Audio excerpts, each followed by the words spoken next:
بسم اللہ الرحمن الرحیم۔ آپ سب کی خدمت میں میرا سلام پہنچے۔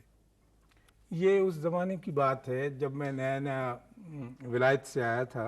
مجھ پہ اس بات کی دھن سوار تھی کہ کسی طرح سے ہمارے یہاں کا جو وزڈم آف دا ایسٹ جسے کہا جاتا ہے اس کے بارے میں کچھ معلومات اکٹھی کروں۔ تو اس سلسلے میں مجھے مختلف جگہوں پر، مختلف علاقوں میں، مختلف کونوں خدروں میں جانا پڑا۔ خاص طور پر میں نے ایسے ڈیرے تلاش کیے جہاں بابے لوگ رہتے تھے، اور آپ نے اکثر یہ لفظ میرے منہ سے بارہا مرتبہ سنا ہوگا۔ تو میں یہاں حضرت سائیں فضل شاہ صاحب کے ڈیرے پہ جاتا تھا اور ان سے اس علم کے بارے میں جانکاری حاصل کرنے کی کوشش کرتا تھا جو علم کتابوں میں موجود نہیں ہے، اور وہ میرے ساتھ بڑی بری طرح سے ٹکراتا تھا کیونکہ میں ایک اور طرح سے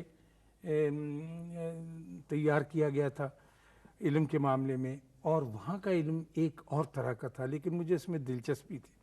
لیکن اس کے ساتھ ساتھ ایک خرابی بھی تھی کہ میرے جو ساتھی اور میرے جو ہم اثر ادیب تھے، لکھنے والے تھے، بہت برا سمجھتے تھے کہ ہمارا ایک پڑھا لکھا آدمی سیانا بیانا اتنی دور سے ہو کے آیا، وہاں پڑھاتا بھی رہا، ولایت میں پڑھتا بھی رہا، یہ کس بیہودہ کاروبار میں لگ گیا ہے۔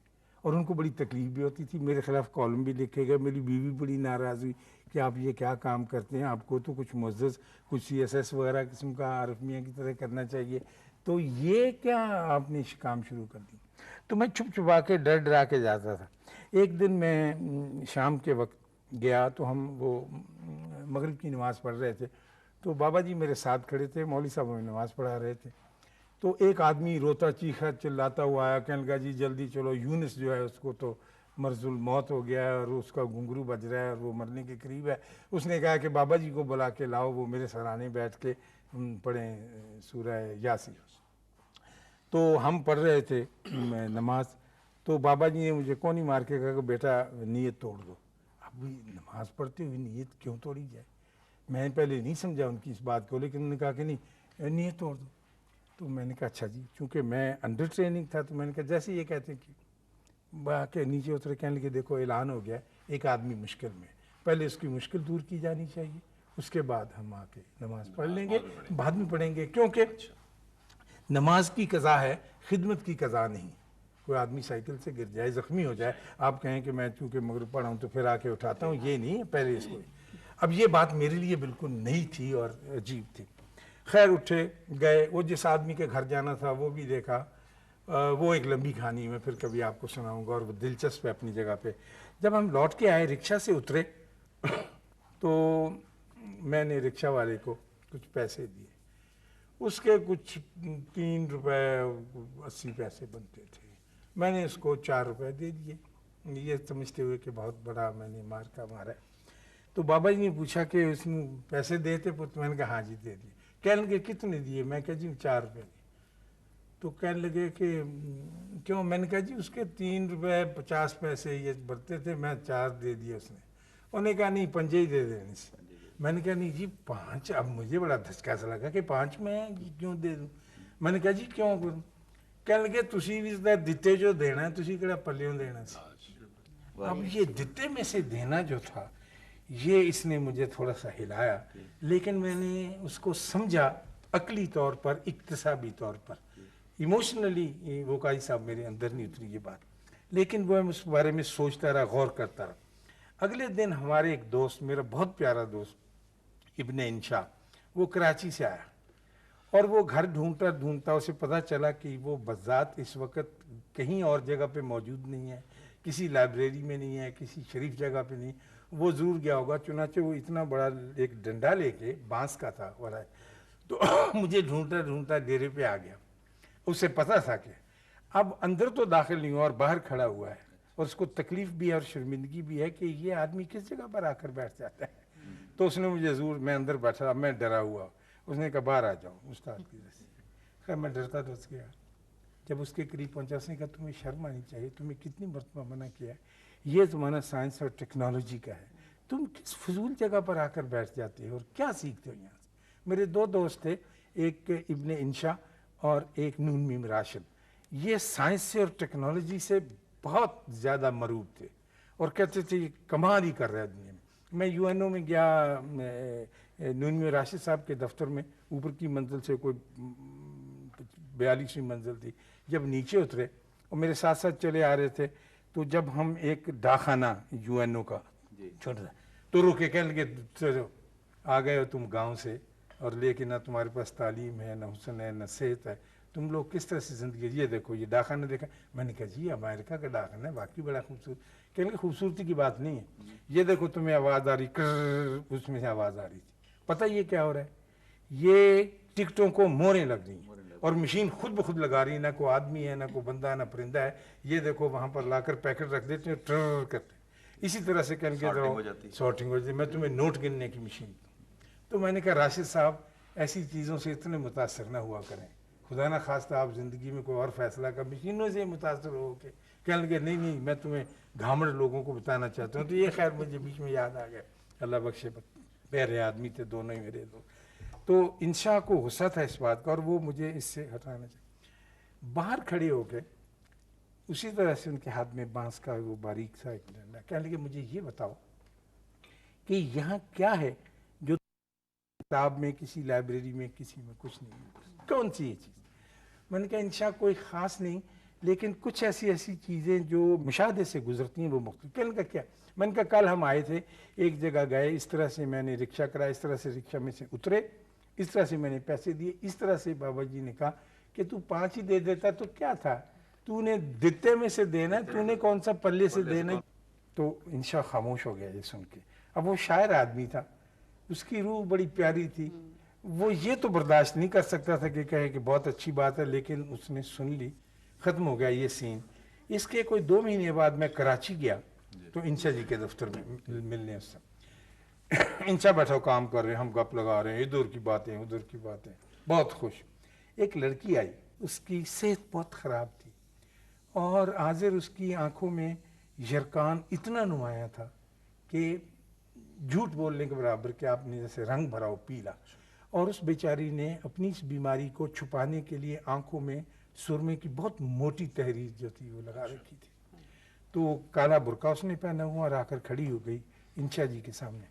اس نے ایک خط ان کو دیا، رکا تو وہ خط لے کے انہوں نے پڑھ کے اس لڑکی کی طرف سے پھر رکھا. تو کہنے لگے کہ بی بی دراز کھولا. کہنے لگی بی بی میرے پاس اس وقت یہ 300 روپے ہی ہیں، تو یہ تم لے لو، پھر انشاءاللہ کریں گے بات. تو کہنے لگی جی بڑی کو بچکی سی ہوگی بیچاری، اور ڈر سی گئی اور گھبرا سی گئی. پھر اس نے کہا کہ اچھا جی بڑی مہربانی، دے دیں. وہ لے کے چلی گئی. جب چلی گئی تو میں نے انشاء سے کہا، میں نے کہا یہ کون تھی؟ کہنے کا پتہ نہیں. میں نے کہا تجھ سے پیسے لینے آئی تھی، تو نے 300 روپے دے دیے ہیں، تو یہ تجھے جانتا نہیں؟ کہنے کا نہیں میں اتنا ہی جانتا ہوں، یہ خط ہے. خط تھا، اس میں لکھا تھا محترم انشاء صاحب، میں آپ کے کالم بڑے شوق سے پڑھتی ہوں اور ان سے بہت خرسند ہوتی ہوں، اور میں یہاں پر وہ کیا جگہ ہے لیاری میں ایک پرائمری اسکول میں ٹیچر ہوں، اور میری 100 پتہ نہیں کتنے 30 روپے تنخواہ ہے. میں اور میرا باپ ہم ایک کھولی میں رہتے ہیں جس کا کرایہ 160 روپے ہو گیا ہے، اور ہم وہ ادا نہیں کر سکتے. اور آج وہ سامان اٹھا کر بندہ باہر پھینک رہا ہے. اگر آپ مجھے 160 روپے دے دیں تو میں آہستہ آہستہ 10 روپے کر کے اتار دوں گی. میں بھرے پورے کراچی میں اور کسی کو نہیں جانتی سوائے آپ کے، اور وہ بھی کالم کے ذریعے سے بجا. تو میں نے کہا بیوقوف آدمی، اس نے تو تجھ سے مانگے تھے 160 روپے، تو 300 دے دی اس نے. کہنے لگا میں نے جتنے میں سے دے دیے، میں نے کون سا پلے سے دیے. بات تو پھر وہی ہوگی نا، بات سمجھ آ گئی، اس کو آگے دیکھو یہ نصیبوں کی بات ہے. یعنی میری سمجھ میں نہیں آئی، جو میں بڑے غور سے جاتا تھا، ڈکٹیشن لیتا تھا، کوشش کرتا تھا جاننے کی. میں نے کہا یہ فکرہ تو میں نے کہیں سنا ہوا ہے. کہنے لگے ہاں بس یہ ایسے. کہنے لگے یار میرے کالم لکھا تھا، وہ مجھے انہوں نے بھیج دیا. خلیل الرحمان صاحب نے کیا 300 روپے 2 کالم میں شوق سے لکھے تھے. یہ 300 روپے میں ویسے ہی پڑے تھے تو میں نے دے دیے. جذب ہو گئی جناب. تو کوئی اس کے 8 مہینے بعد میری اس کی پھر ملاقات ہوئی، لاہور آیا تو کہنے لگا یار وہ تو فلسفہ جو تیرے بابے کا ہے وہ بڑا خوفناک ہے اور وہ بہت برا ہے، اور اس میں سے تو آدمی باہر نہیں نکل سکتا. کہنے کا کیوں؟ کہنے کا وہ میں نے 300 روپے دیے تھے اس لڑکی کو، تو میرا جان عذاب میں پڑ گئی. وہ مجھے ٹوکیو سے جہاں میں میٹنگ اٹینڈ کرنے گیا تھا وہاں سے یونیسکو کا مجھے خط ہے کہ تمہارے $1000 ہمارے پاس پڑے ہیں, وہ بتائیں ہم یہاں رکھیں یا آپ کو بھیجیں. میں نے اس کے جواب میں لکھا کہ میں چونکہ سرکاری ملازم ہوں اور سرکاری حیثیت سے آپ کی خدمت میں حاضر ہوا تھا, اس لیے میری گورنمنٹ نے میرا TADA سب کچھ اور پھر تھا وہ دے دیا گیا. انہوں نے کہا اس کا اس کے ساتھ کوئی تعلق نہیں, یہ ہماری یہ خوشی کا جو ہم نے اپنے سارے پارٹیسپینٹ کو تحفے کے طور پر دیتے یہ آپ کا. کہنے کو میں نے فوراً لکھا کہ خبردار اس کو ہاتھ نہ لگانا, وہیں رکھنا. اس زمانے میں یہی تھا حالات ڈالر والے جو بات کر چل رہے ہیں, میں وہاں آ کے لے لوں گا. اس کی یہ کیفیت ہوئی 1 سال کے اندر اندر کہ یورش ہو گئی اس کے اوپر پیسوں کی, ایسے ایسے جگہ سے آنے شروع ہو گئے اس لیے کہ دیتے میں ایکسپیکٹ بھی نہیں کرتے. 2 سال اس کی یہ کیفیت ہوئی. پھر وہ وہی ڈنڈا لے کے میرے گھر آیا لڑائی کرنے کہ یہ تم نے بڑی لانتی بات مجھے بتا دی ہے, میں اتنا تنگ آ گیا ہوں اس سے اور اتنے پیسے میرے پاس آنے لگے ہیں کہ میں بھرتا نہیں اور میں کال نہیں تھا, اب میں نے دینے بند کر دیے. خدا مجھے کو ٹٹک کے مر جائے میرے سامنے, میں کچھ نہیں دیتا کیونکہ یہ تو عذاب کی دیتے جاؤ اور آتا جائے, دیتے جاؤ تو آتا جاتا ہے. وٹ از دس؟ میں نے کہا بھی اس کا علم تو مجھے بھی نہیں, میں تو ابھی پوچھ رہا ہوں اور سیکھ رہا ہوں کہ یہ کیسے. تو اس سے میں نے یہ بات ایک عجیب و غریب زندگی میں دیکھی بہت قریب سے کہ اگر آپ دیتے ہیں تو وہ لوٹ کے آپ کے پاس آتا ہے. یہ ریزاؤنڈ ہے جیسے آپ صدائے بازگشت لوٹ کے آ جاتی ہے. آدمی گھبراتا ہے کہ میں نے دے دیا, میرے $70 تھے اس میں سے 30 میں نے دے دیے, تو میں نے تو ابھی تھیسس لکھنا ہے, PhD کرنی ہے, تو بات خرچ ہو گئے کہاں سے ہو گئے. حالانکہ یہ بات اس میں نہیں. اب اللہ میاں کا ایک عجیب و غریب سسٹم ہے, وہ یہ کہ جو کچھ آپ دیتے رہتے ہیں یہاں پر اور وہ آپ کا جمع ہوتا رہتا ہے, اور اللہ میاں وہ رجسٹر کبھی نہیں دیکھتا. وہ دوسرا لیجر مانگتا ہے جس میں سے آپ چھوڑ آئے ہوتے ہیں اور پیچھے رہ گیا ہوتا ہے. وہ کہتا ہے کہ یہ ڈیبٹ لیجر کیوں ہو گیا بھائی, اس لیے خرابی پیدا ہوتی ہے آدمی میں کہ ڈیبٹ لیجر ہو جاتا ہے اور وہ پھیلا.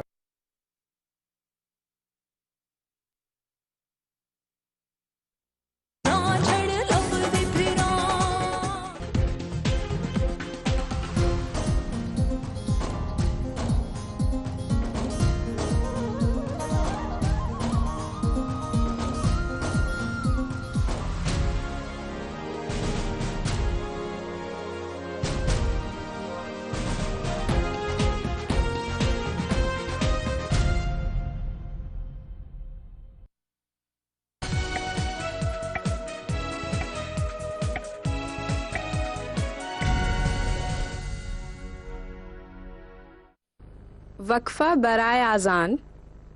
Let us proceed to an azan break. اللہ اکبر اللہ اکبر اللہ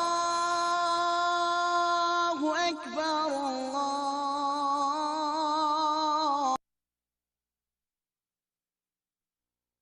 میاں کے ہاں بیسٹ ہے بینکنگ سسٹم, کمال کا صحیح اصلی. صحیح اصلی. حضرت مجدد الفسانی مجھے یاد آ گیا, وہ سخت ہیں, بہت اصولی بزرگ تھے ان کا, لیکن ان کی ایک بات میں کبھی نہیں بھولتا. انہوں نے فرمایا کہ جو شخص تجھ سے مانگتا ہے اس کو دے. کیا یہ تیری انا کے لیے کم ہے کہ کسی نے اپنا دستے سوال تیرے آگے دراز کیا؟ کیا کہ بڑے آدمی کی کیا بات ہے. جب اس کی ایک حدیث بھی ہے. جی جی اچھا, وہ وہی ظاہر ہے کہ چشمہ تو وہی. پھر فرماتے ہیں, اور عجیب و غریب انہوں نے یہ بات کی ہے کہ جو حقدار ہے اس کو بھی دے اور جو ناحق کا مانگنے والا ہے اس کو بھی دے, تاکہ تجھے جو ناحق کا مل رہا ہے کہیں وہ ملنا بند نہ ہو جائے.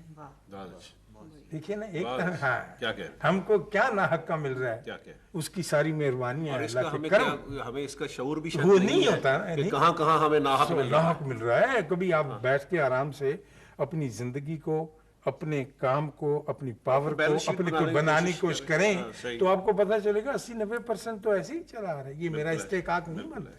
لوگ ایسے ہی روتے ہیں کہ جناب میرا حق میں اپنے حق کی خاطر لڑوں گا اور مروں گا اور یہ کرتا رہوں گا، ایسا کبھی ہوتا نہیں، بعض اوقات ایسی جگہ سے آ جاتا ہے، مل جاتا ہے جو آدمی تصور نہیں کر سکتا. بلکہ بیشتر ایسی جگہ سے ایسا اور آتا چلا جاتا ہے کہ یہ کیوں آتا ہے، لیکن آدمی گھبراتا ہے کہ اگر میں کچھ دے دوں گا اور دیتے میں سے میں نے دے دیا تو میرا کمی ہو جائے گی، ہوتی نہیں. لیکن وہ کچھ ہمارے جیسے سیانے پڑھے لکھے لوگ اس قسم کی بات کرتے ہیں. ایک ہمارے میرے ماڈل ٹاؤن میں کلیگر تھا، بہت اچھے امیر دین کلیگر، تو ہم سب کو پیارا تھا، بھانڈے وانڈے لے کے غریب سا آدمی تھا، وہ فوت ہو گیا. تو مولوی صاحب نے اعلان کیا مسجد میں، کہنے لگے کہ بھئی امیر علی فوت ہو گیا تو اس کی دعا کرانی. تو مغرب کے بعد آپ سب لوگ اکٹھے ہوں علاقے کے، ہمارے بلاک کے کچھ، تو ان کی دعا کہلوانی.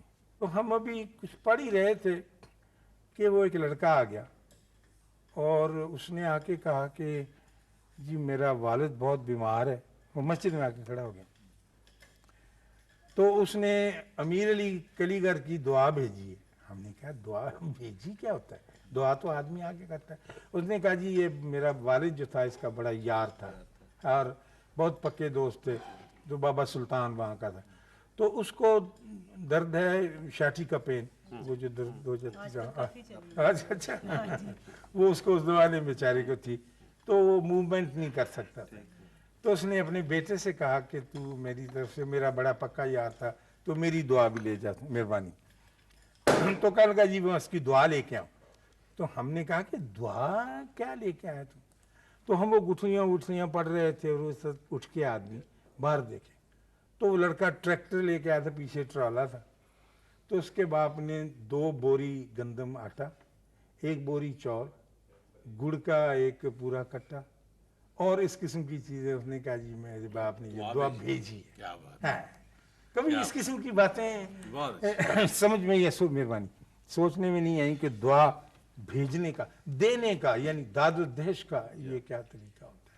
اچھا یہ بھی تو ہے نا کہ اللہ تعالیٰ نے جو کسی کی قسمت میں رزق جو ہے وہ فکس کیا ہے، وہ اللہ تعالیٰ نے ہر حالت میں دینا ہے. ٹھیک. مگر انسان جو ہے وہ بعض اوقات کسی کو دیتے ہوئے یہ سوچتا ہے شاید میں دوں گا تو کم ہو جائے گا. بعض اوقات کیا اکثر اوقات ہم تو ہمیشہ یہی سوچتے ہیں اور یہی یاد کرتے ہیں، اس لیے کہ ہماری زندگی اس کے مطابق ہی گزرتی.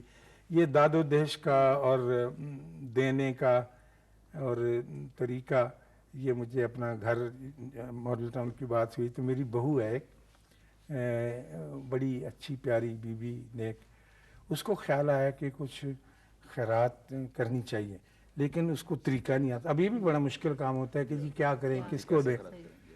تو وہ اپنا پرس لے کے تاویسا اور اس میں کچھ پیسے ڈال کے تو وہ چلی گئی جھگیوں میں، کوارٹرز میں. تو وہاں جا کر کھڑی ہو گئی تو ایک بی بی آئی اس کے پاس. اس نے کہا کہ کڑیے کس طرح آئی؟ اس نے کہا کہ میں آئی ہوں آپ لوگوں سے ملنے، تو میں کچھ آپ کی خدمت کرنا چاہتی. تو اس نے کہا کہ تو اناڑی معلوم ہوتی. اور کہنے لگی ہاں جی. کہتی ٹھہر جب میں تیری مدد کرتی. تو وہ جھگیوں میں سے ایک کرسی کھینچ کے لے آئی، کہنے کی لے اس پر بیٹھ جا، 5-4 سانو حدیثاں سنا، 10-12 نیک گلاں سنا، سانو اچھے رہن دی تعلیم دے تو 1-1 روپیہ پڑھا جا سارے. تو بی بی آتی ہوگی نا، بیبیاں ایسے ہی آتی ہیں، نیکی بھی سکھاتی ہیں. تو یہ ان کو کریں کہ اچھا. تو اس طرح سے بھی ہوتا ہے کہ آدمی داد و دہش میں اپنا آپ بھی پروجیکٹ کرتا ہے. لیکن خان صاحب جو ہم اپنے آباء و اجداد سے، آپ جیسے بزرگوں سے، اپنے بڑوں سے سنتے آئے، ان سے کتابوں میں کہیں پڑھنے کو بھی کبھی کبھی مل جاتی ہے ایسی بات. ہمارے یہ ثقافت کی جتنی نشانیاں، جن علامتوں کی طرف آپ نے اشارہ کیا ہے، یہ اب کہیں ہم رکھ کے بھول گئے ہیں یا ہم نے دانستہ ان سے نظر بچا لی ہے، ہٹا لی ہے اور کسی نئی ترقی کی جانب؟ میں ذاتی طور پہ سمجھتا ہوں کہ ہم رکھ کے بھولے نہیں ہیں، نہ ہی دانستہ نظر بچائی. ہماری مصروفیات کا عالم کچھ ایسا ہو گیا ہے کہ آپ اپنے آپ کو گرو رکھ چکے ہیں ہر طرح کی مصروفیات کے ہاتھوں، ضروری بھی غیر ضروری بھی. اور جب آپ جانچنے اور آنکھنے بیٹھیں گے تو آپ دیکھیں گے کہ غیر ضروری مصروفیات ضروری مصروفیات سے کہیں زیادہ ہے. میرا ایک پوتا ہے, اس کو ہم نے ابھی داخل کروایا ہے, ابھی سے مراد چھٹیوں سے پہلے 5-6 مہینے, کچی پہلی, تو پپل اس کو ہم کہتے ہیں. تو وہ کاغذ تختی سب کچھ لے کے دے دی, جزدان وغیرہ سب. تو اسکول جاتا رہا, آتا رہا. تو ایک دن اس کے والد کہنے لگے کہ پپل یار تو کبھی پڑھتا نہیں, تجھے اسکول میں داخل کرایا تھا. کہنے لگا کیا کروں ڈیڈی, ٹائم ہی نہیں ملتا. مطلب اس نے یہ انہیرٹ کی نا بات. جو بھی کچھ کیا تو یہ آگے بہت اچھا ہے. اور یہ بالکل کہتا ڈیڈی کیا کروں, مجھے ٹائم ہی نہیں ملتا, اس لیے یہ مشکل. آپ کے یہ خیرات سے مجھے اپنی ایک دادی کا واقعہ یاد ہے. وہ بچپن میں ہمیں کہا کرتی تھی کہ مٹھی کو جتنا آپ کس کے بند کریں اس میں اتنی چیز کم آتی ہے. ٹھیک. تو مٹھی ڈھیلی بند کریں گے تو اس میں زیادہ آئے گا. تو خیرات دینے کا یہی ہے کہ ہم جتنا اپنا پیسہ کس کے رکھتے جائیں گے اللہ میاں اتنی اس میں کمی کرتا ہے. یہی تو حاضر کہہ رہے ہیں کہ بتائیے کہ یہ چیزیں جو تھیں یہ کیوں ہماری قسمت سے نکلتی چلی. خان صاحب نے بات آغاز کی اس وقت تو کچھ ذکر آیا, انہوں نے اپنے ٹریننگ کا یا اپنی تعلیم کا حوالہ یورپ سے دے کے, اور یہاں کے وہ بابوں کی بات جو ان پڑھ لوگ ہوتے تھے, بالکل اس کو اگر خان صاحب آپ اجازت دیں جی 2 حصوں میں تقسیم کر لیں کہ کچھ لوگ جو ہوتے ہیں وہ تعلیم یافتہ ہوتے ہیں اور کچھ لوگ پڑھے لکھے ہوتے ہیں. اور یہ کوئی ضروری نہیں کہ ہر تعلیم یافتہ پڑھا لکھا بھی ہو. لیکن وہ جو ہمارے بزرگ ہوتے تھے, بڑے لوگ ہوتے تھے, یہ بابے ہوتے تھے, یہ پڑھے لکھے لوگ ہوتے تھے. مشاہدہ ان کا ہر چیز کو جانچنے کا, آنکنے کا طریقہ, گہرائی میں جانا اور پھر ان کا انالیسس کرنا اپنے طور پر, اور وہ انالیسس ہوتا 100% درست.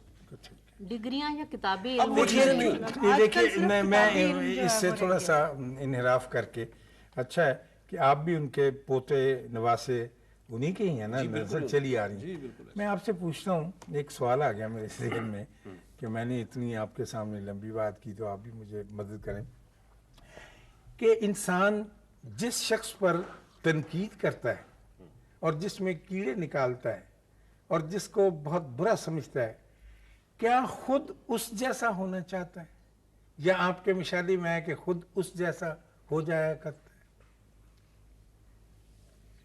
ہاں نہیں ہے تو صحیح, لیکن مطلب ہے کہ اگر آپ نگاہ ڈالیں نا, دیکھیں کہ یہ آپ کا مثلا کوئی سیاستدان ہے جو آپ کے کوئی انٹیریئر منسٹر پہ تنقید کر رہے ہیں, پھر تھوڑی دیر بعد آپ دیکھتے ہیں حکومت پلٹ گئی, وہ خود ہی انٹیریئر منسٹر ہوا ہے نا. میں یہ سوال آپ کے سامنے پیش کیا کہ مجھے یہ دقت ہو رہی تھی, گھر اور ارد گرد یہ دیکھتا ہوں کہ غریب آدمی امیر آدمیوں پر بڑی تنقید کرتے ہیں بڑی شمار شدت کے ساتھ, لیکن اگر ہم ان کو کوئی مارکسزم وغیرہ لا کے دیا نا, ایک بڑے 70 برس تک دیا کہ بھی اس میں تمہاری بہتری ہوگی, تو وہ اسے فیل کر دیتے. وہ کیا خود چاہ رہے ہوتے ہیں کہ ایک موقع پڑے تو ہم بھی امیر ہو جائیں, کیونکہ امارت کو اگر ایریڈیکیٹ کریں. انسان کی فطرت میں یہ بات تو ہے, ویسے انسان کے لاشعور میں جو ہے وہ ایک بات ہوتی ہے جو اس تک نہیں پہنچ سکتا. بیسیکلی تنقید تبھی تنقید کی ایک وجہ یہ بھی ہے, انسان کے لاشعور میں ایک بات ہوتی ہے, انسان اس کا کوئی ایم ہوتا ہے, گول ہوتا ہے, اس کو نہیں اچیو کر سکتا, تو جو اس کو اچیو کر چکا ہوتا ہے اس پہ وہ تنقید کرتا ہے. مثلا دیکھیے نا لڑکیاں, میں گھر کی دیکھتا ہوں, وہ کیا شکل اس کی کوجی سی لڑکی ہے, کچھ اکثر لڑکیاں تو یہی کرتی ہیں کہ ناک اس کی چھوٹی, کان بڑے ہیں وغیرہ, رنگ نہیں گورا, یہ کچھ کر کے سب کچھ, میری تعریف کی جائے کہ میں بہت اچھی ہوں, لیکن فرض کیجئے وہ بھی نہیں ہے اچھی. چلیے, تو میں یہ دیکھتا ہوں کہ وہ تنقید کر رہی ہوتی ہے اور اس کا جی چاہ رہا ہوتا ہے کہ جو کچھ میں خوبیاں بیان کر رہی ہوں میں ویسی بن جاؤں, اور اس میں اس کو کچھ خوبیاں نظر, جبھی تو کہہ دی کہ ٹھیک ہے. ہمارے گھر میں رشتے وغیرہ کے لیے جاتی ہیں نا بیویاں, تو میں لوٹ کے آتا پوچھ رہا تھا کہ بتائیں آپ دیکھ کے آئیں. کہنے لگے اگر ملا جلا کے دیکھیں تو خوبصورت لگتی تھی, ایک چیز کچھ ملا تو یہ کیا بات کرتی کہ نہیں جی نکسک سے تو ٹھیک تھی, چھب نہیں ہے یا کچھ. تاوی صاحب کے یہ جو کاسمیٹکس کی اتنی بڑی انڈسٹری ہے جو کہ سٹیل کے بعد دوسری انڈسٹری ہے ورلڈ میں, تو شاید اسی خوف سے تو نہیں پیدا ہوئی کہ دیکھو میں تنقید کرتی ہوں یا کرتا ہوں اور پھر اس کے بعد مجھ میں یہ چیز پیدا ہے. تو میں ذاتی طور پہ اس چیزیں پہ پہنچا ہوں کہ جو تنقید کر رہا ہوتا ہے